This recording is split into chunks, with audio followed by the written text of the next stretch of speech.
welcome to week 4's lectures on Northanger Abbey.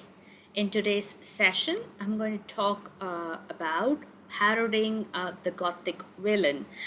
We know that there is no Gothic villain in the traditional sense, but there is a villain of sorts in the novel, and in today's session, we're going to talk about that character. Now, some preliminary concepts about Northanger Abbey, which will offer us perspectives which are different to those that I have discussed in the previous sessions. Here is a criticism by Hoveler. In 1798, Jane Austen sat down to write the novel that was published posthumously as Northanger Abbey. More topical than any of her other works, Northanger Abbey reads as a critique of both the Gothic and the sentimental sensibilities that were being foisted on women readers at the time. Now, we see that this particular critique is being placed in the context of the time in which the novel was first written. So this critic goes back to 1798 as the point of time in which Austen sat down to write this novel, and she calls this novel as topical. It's very relevant to the issues that were circulating in society at that time. So in that period, the late 18th century, the Gothic was having its heyday. It was a very popular genre of the novel, and a sentimental novel was also extremely popular and fashionable among the reading public. And the reading public was composed of women readers largely at that time. So you can see how this particular critique offered by Hoveler is suggesting that both the Gothic and the sentimental were genres, subgenres that were being offered. She calls it foisted, that were being kind of given, forced upon the women readers at that time. So there is the implication then that both the Gothic and the sentimental were somehow detrimental to the intellectual makeup of the women. Then Haveler further goes on to say that if Catherine Morland, coded as Gothic, is victimized and rather foolish, then so is Isabella Thorpe, coded as sentimental. In many ways, Northanger Abbey fictionalizes the major points in Wollstonecraft's treatise, showing that women who are given inadequate educations will be the victims of their own folly as well as of masculine hubris, lust, and greed. Now, there are 2 points here, which are that women such as Catherine Morland and Isabella Thorpe are victims. So they are also victimized and made foolish by the society around them. So that's the first point that we can derive from this criticism. Secondly, because they are somehow victims of society, they can in turn be victimizers. In other words, they also adopt masculine hubris such as lust and greed. That's what we see on the part of Isabella Thorpe. So if Catherine Morland is seen as a victim, then one should also see this duplicitous Isabella Thorpe, the calculating, manipulative Isabella Thorpe, as someone who is also a victim of society because she is structured. Her mental faculties are manipulated by the needs of society in such a way that she is trying to work with the system by being greedy as well. On the one hand, Isabella Thorpe is considered the anti-heroine of the novel, Nevertheless, Catherine admires her when they first meet. She's impressed by Isabella's knowledge about fashion, balls, and relationships. So we know that she is the anti-heroine because she is extremely cunning, and she breaks engagements which are not ideal for her benefit in terms of mercenary needs. So she is the anti-heroine because she is disloyal, unfaithful, and she just toys with Catherine. She kind of manipulates Catherine. Yet we also see that when Catherine first meets her in Bath, she admires her. She is kind of impressed by Isabella's knowledge about fashion, balls, and relationships. So she kind of looks up to Isabella Thorpe. Isabella Thorpe becomes a kind of a guide and a mentor figure until the Tilneys arrive in Bath. So Catherine Morland can only put away the books, the Gothic novels, in order to spend time with Isabella. In other words, Isabella Thorpe is more attractive to her than the Gothic fiction that she reads. Now, this is a quote from the novel, and this quote tells us about the kind of impact Isabella had on Catherine Morland. These powers received due admiration from Catherine, to whom they were entirely new. Catherine then ran directly upstairs and watched Miss Thorpe's progress down the street from the drawing room window, admired the graceful spirit of her walk, the fashionable air of her figure and dress, and felt grateful, as well she might, for the chance which had procured her such a friend. So you can see how in awe of Isabella that Catherine is. So Catherine even admires the way she walks down the street. She admires the graceful way she walks, and we need to remember that in those times in the 18th and 19th century, the demeanor of women are very, very important. The etiquette that they exhibit, the kind of accomplishments that they possess are hugely important for the kind of status that they have in polite society. So you can see how Isabella is being appreciated for the fashionable air of her figure and dress, and Catherine is immensely grateful that she got Isabella as her friend in Bath, because she can be guided by Isabella. So we realize that Isabella is going to have a prominent function in the story's development as Catherine's most faithful friend and role model, at least until Catherine discovers that she's not such a royal friend. Both Isabella and Catherine enjoy reading novels, but the former doesn't seem to read as much as Catherine. In fact, Isabella feigns having made out a list of 10 or 12 novels, but later acknowledges that she hasn't read all of them, and that she neither made the list but a friend of hers.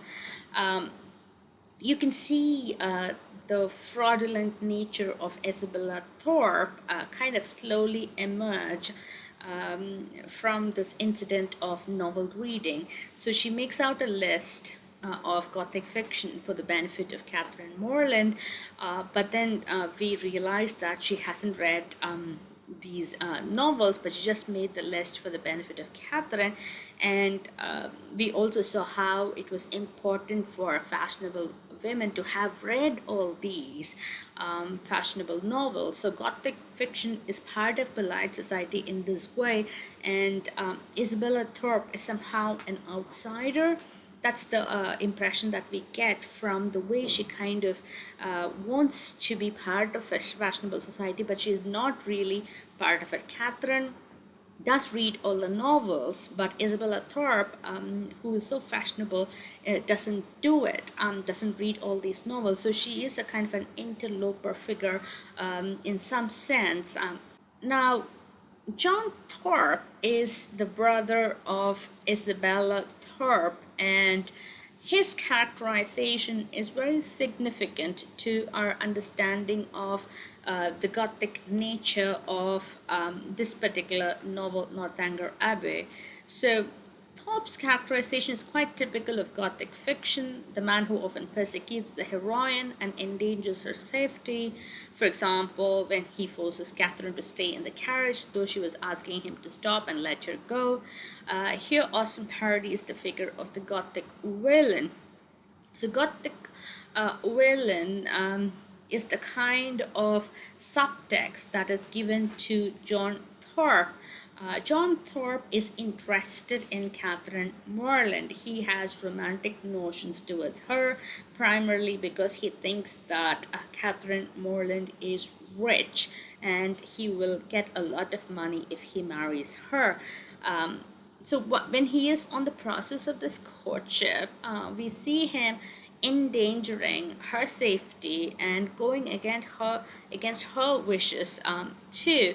So when Catherine is driving with John Thorpe on the streets of Bath, at one point she notices her friends Henry and Eleanor Tilney, and she wants Thorpe to stop the carriage, but he does not. So this behavior of John Thorpe, who is not respecting the wishes of the individual, one who persecutes the heroine, is a Gothic villain's trope.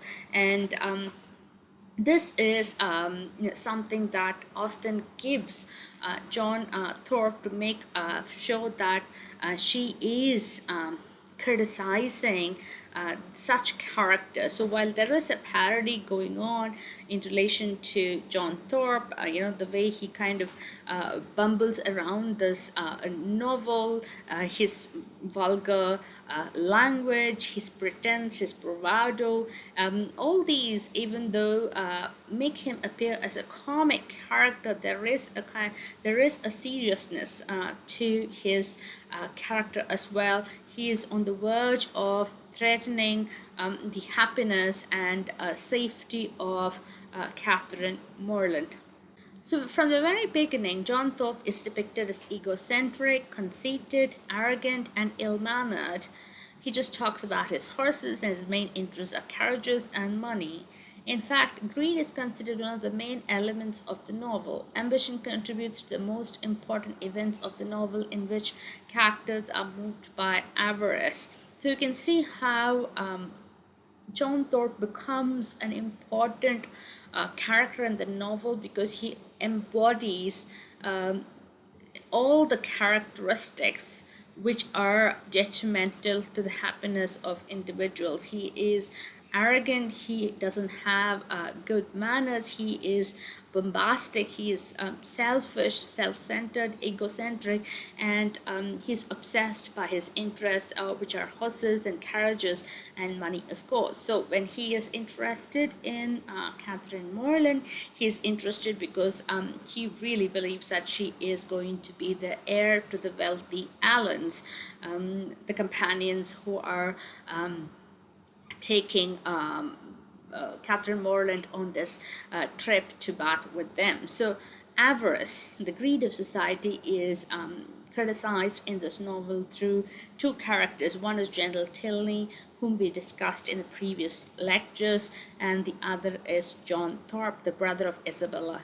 Isabella, also, we understand, is someone who is extremely interested in money, and she befriends Catherine because she also believes that she's going to be the heir of one of the heirs of the Allens, and she is proven wrong, and therefore she kind of realizes that she made a mistake in befriending Catherine Morland and her brother James Morland, and she goes so far as to break up the engagement with James Morland as well. So all this we saw in the discussion about the plot of this novel. You can see how Catherine is affected by others' greed. For example, the greed of General Tilney and the greed of John Thorpe. John Thorpe's manners are not displayed properly with Catherine, neither with his mother and sister. The narrator again uses irony to describe this attitude. Fraternal tenderness, which instead of greeting his family, he asked each of them how they did and observed that they both looked very ugly. These manners provoke Catherine's revulsion, and and she realizes that Thorpe is the clear antithesis of the gentlemanly Henry Tilney.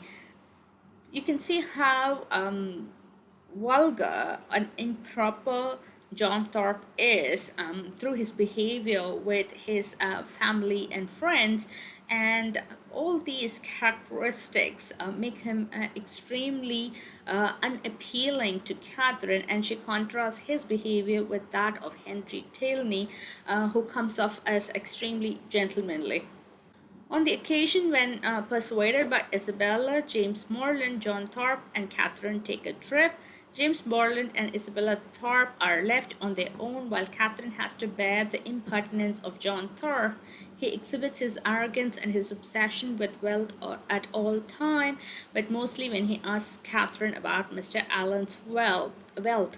So even when they are taking a picnic, a trip to do a bit of sightseeing, we realize that the real motives of the Thorpes is to find out how much money that they're going to get, and the point of interest uh, for them in relation to Catherine and her brother James Morland is because of the association with the Allens. So even when they're out on a picnic, John Thorpe comes back to the same point about Mr. Allen's wealth. So this is a conversation that John Thorpe has with Catherine on that trip. Old Allen is as rich as a Jew, is he not? Catherine did not understand him, and he repeated his question, adding an explanation. Old Allen, the man you are with. Oh, Mr. Allen, you mean? Yes, I believe he is very rich. And no children at all? No, not any. A famous thing for his next heirs. He is your godfather, is he not? Is So you can see is that the point of interest is very clearly the Allens, and he also jumps to conclusions about the fact that Catherine Morland and James Morland are potentially going to receive a lot of money from the Allens, which is not the case. It was probably from this moment onwards that John Thorpe imagines that Catherine Morland is Mr. Allen's heir, so she would be well positioned in the future. However, Thorpe's suspicions are false. Catherine was raised by humble parents who did not have great possessions. In addition, Mr. Allen was not as rich as John has imagined, and Catherine was neither his heir. So you realize how quick that John Thorpe is in coming to drastic conclusions. The very fact that the Allens don't have any children and that they have accompanied Catherine Morland on this trip makes him come to this assumption that they're going to be the heirs of the Allens. So this is not reality, but John Thorpe imagines it to be in his own bumbling way. Catherine was raised by humble parents. She does not have a lot of money, no, not a lot of possessions, but enough to be satisfied with life. John Thorpe and General Tilney share the characteristic features of the villain, commonly presented in Gothic fiction. Instead of using just one villain, the author uses in Northanger Abbey the figures of two characters that fit in the role of bad characters. John Thorpe and General Tilney are interested in Catherine Morland because both believe that she is a rich woman, but their interest disappears when they discover that it's not true. John boasts about Catherine's wealth with Mr. Tilney in order to show that his acquaintances are usually very distinguished. So, in this novel, we have two characters who are interested in Catherine Morland for monetary reasons. One is John Thorpe, and the other is General Tilney. John Thorpe kind of bluffs um, to General Tilney in order to show that his acquaintances, such as Catherine Morland, are very distinguished. He implies that he has a set of friends and acquaintances who are rich and sophisticated. So, in order to kind of make himself appear in a very important way to General Tilney, he increases the stature, the position, and status of Catherine Morland. John Thorpe's words to General Tilney have ramifications that he perhaps did not anticipate, and General Tilney picks up on the nature of the characterization of Catherine Morland that he gets from John Thorpe and starts making his own plans. So, though this is a Gothic parody, though this novel is a Gothic parody, we understand from the behavior of John Thorpe and General Tilney that they also fit the character of Gothic villains, because Gothic villains traditionally harass and imprison and ill-treat heroines in Gothic fiction in order to get at property and money. So John Thorpe almost abuses Catherine Morland. He almost oppresses Catherine Morland because he believes that she is rich and that he can make her his wife. General Tilney also, behaves with Catherine Morland in such a manner because he believes that she is rich and that she can become the wife of his son Henry Tilney. So his behavior has two faces. One is being extremely nice, and the other is extremely cruel. We'll come to that. The general flatters Catherine and pleases her as much as he can. Modesty such as yours, but not for the world, would I pay in it by open praise. If you can be induced to honor us with a visit, you will make us happy beyond expression. General Tilney, who believes that Catherine Morland is going to be the heir of the Allens, wants to make sure that she will get engaged to his son Henry Tilney and become the daughter-in-law. So therefore, he modifies his behavior in order to please her, which is why look at the way in which he talks to her. He praises her indirectly by saying that modesty is so important to Catherine Morland, and look at the way he requests her to pay them a visit in Northanger Abbey. This kind of behavior is duplicitous and cannot be trusted with, and in this respect, he reminds us of Isabella Thorpe as well. Isabella Thorpe flatters, is extremely nice to Catherine, takes her by the hand, and introduces Catherine to the society of Bar. So Isabella Thorpe is not much different to General Tilney. General Tilney is not greatly different to Isabella Thorpe. Only one thing connects the both of them, which is that they want to marry for money or make arrangements so that they will benefit from a marriage. So Isabella Thorpe thinks that by marrying James Morland, she will become more wealthy than she already is, that she will marry into money, but then she is disappointed to know that James Morland is not going to get a lot of money from the Allens, and she breaks the engagement, and then she gets engaged to Captain Tilney, the eldest son of General Tilney, and even that engagement doesn't come out the way she expects it to. You can see how much she calculates and tries to make her move in order to settle well.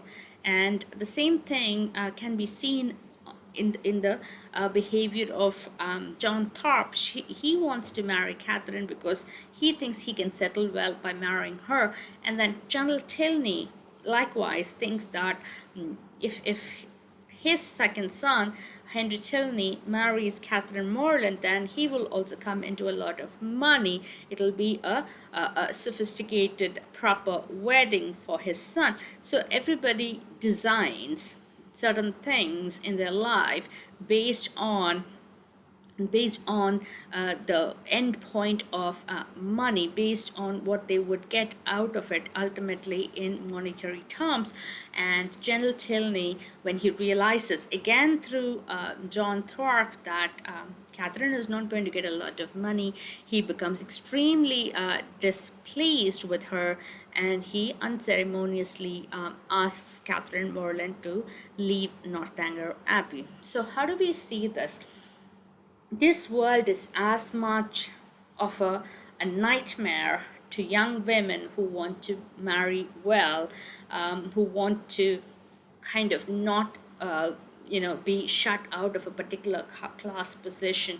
Isabella Thorpe wants to marry well because she wants to be part of polite society, rich polite society, and Catherine Morland wants to marry for love, and not for money. And for the first time we see that Henry Tilney, he thinks that money is not as important as romance, and Henry Tilney decides to go against the will and pleasure of his father by marrying Catherine Morland.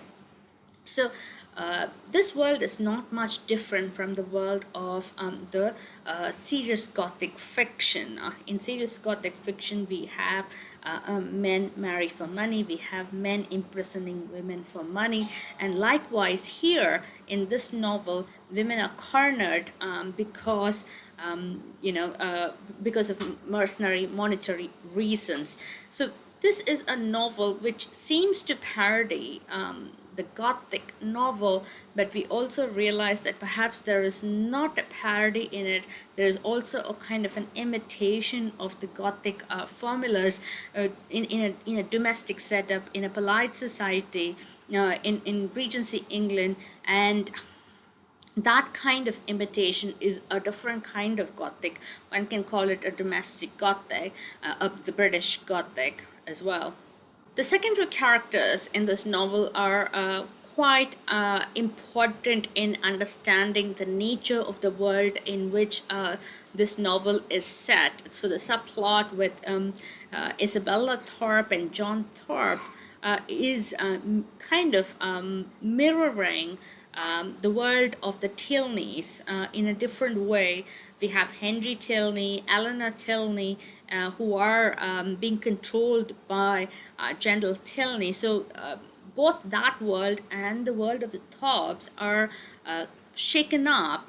Are one can say both these worlds are directed by the need for money, the need to make more money. So while the Thorpes seem to be quite different to the Tilneys, they're not greatly different from this sophisticated bunch of people. They seem to mirror them in a different way. So while John Thorpe is extremely crude and rude and buffoonish, Henry Tilney is very sophisticated, and he understands the motivations of people. He understands the nature of the Gothic, and he understands the impressionable nature of Catherine Morland, and he perhaps also understands the nature of the relationship between his father and mother, and he knows that a marriage made for the sake of money is not going to be one which is full of happiness and contentment. And that's why any memory of his mother, especially with the implication that perhaps the father is responsible for the death, makes him very upset, because he realizes that that marriage was extremely unsatisfactory for the mother at least. So you can see how marriages can turn into spaces of the Gothic. When Catherine Morland imagines a Gothic plot in relation to General Tilney and Mrs. Tilney, their domesticity, the nature of their relationship, offers her the space to do it.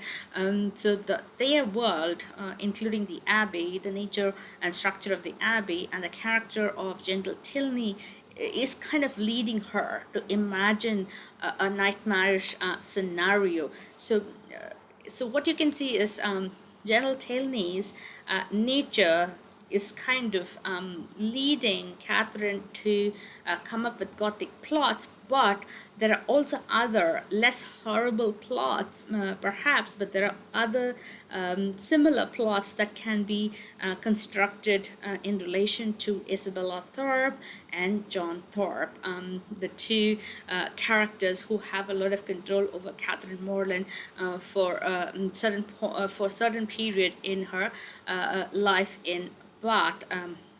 So Catherine Morland sees different examples in front of her, and through her journey in Bath and her visit to Northanger Abbey, she learns that she has to grow up. She has to learn the fake from the real. She has to know true friendship. She has to know real loyalty, and that's what she learns from Henry Tilney and Eleanor Tilney. So they come out as the ideal mentors, ideal friends for Catherine Morland, whereas the other figures, the Thorpes, kind of fall away from her.